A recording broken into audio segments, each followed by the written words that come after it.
The old reservoir park was the perfect spot, a vast, high meadow ringed by tall, dark pines, completely hidden from the main road. My fiancée, Sarah, and I were celebrating our anniversary, and we spent 20 minutes hiking just to find this completely secluded place. It felt like we were the only two people left on the planet. I laid out our large, distinctive blue and white checkered picnic blanket, setting up the basket, the wine, and the elaborate charcuterie board we'd spent too much money on. It was a perfect sunny afternoon, silent except for the buzzing insects and the distant whisper of the wind through the pines. We ate, we talked, we relaxed. After about an hour, Sarah realized she'd left her sunglasses in the car. It was a 15-minute walk down the trail and back. She looked at me, grinning. "Don't touch the cheese," she warned. I promised to guard the charcuterie and told her I'd just close my eyes and listen to the birds while she was gone. The minute she disappeared down the trail, the atmosphere shifted. The sunlight seemed to dull, and the silence felt heavy, oppressive, like the air was too thick to breathe. I opened my eyes, and my gaze immediately snagged on something unusual about 50 yards away, near the edge of the pines. It was another picnic blanket. It was laid out on the grass, exactly like ours, but this one was a faded, rusty red color. It wasn't just abandoned, though. It was perfectly set up with a basket and what looked like plates and wine glasses. The creepy part was that there was absolutely nobody near it. No cars parked nearby, no sound of voices, no sign of anyone hiking or setting up. It was just a complete, ready-to-use picnic sitting there, waiting under the shadow of the tall trees. My stomach nodded. We had been hiking this area for years, and it was too far from the main paths for anyone to stumble upon it accidentally. Why would someone leave a full setup like that? I kept watching it, half expecting a couple to emerge from the woods and laugh at me for staring. But the woods remained silent.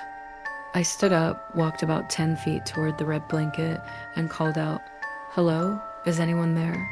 Only the dry buzz of a distant cicada answered. I felt my skin prickle, and I quickly retreated back to my own blanket, grabbing my phone to check for reception. Still nothing. I sat back down, trying to focus on our beautiful food, but I couldn't stop looking at the red blanket. It was too pristine to have been abandoned days ago, yet too lonely to have been left moments ago. I finally convinced myself I should pack up the wine and just be ready to bolt when Sarah returned. I was reaching for the basket when I saw it. I focused my eyes sharply on the red blanket again. The red color was distinct, the pattern was woven, and I could see the edge of a bottle of wine sitting next to the basket. But the startling, impossible thing was that lying on the ground, just next to the corner of the red blanket, was a small, unmistakable piece of fabric. It was a tiny scrap, clearly blue and white checkered, identical to the blanket I was sitting on, and it looked like it had been violently ripped off. My mind raced. How could a piece of my blanket be over there? It was physically impossible. We had just laid this blanket down 20 minutes ago.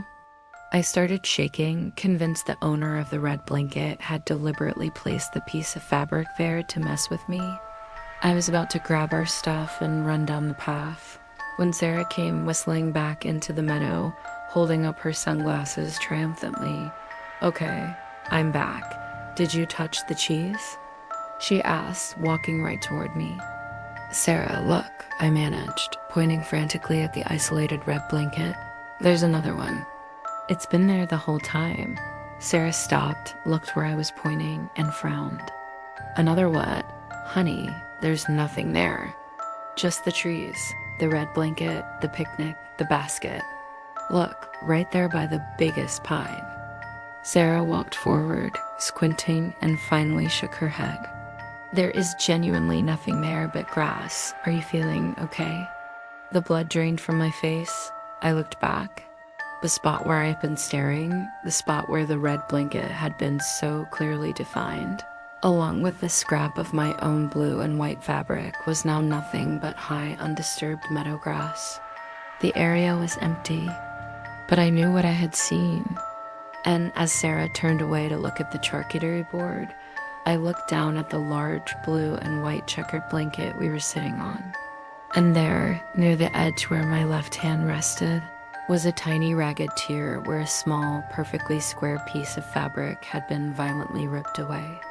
The object of the horror hadn't been the red blanket I saw across the field. The object of the horror was my own blanket, and the red one was just a pre-staging a flash of the future, showing me that the danger wasn't coming from the woods, but was already sitting right here with me, ready to take a piece.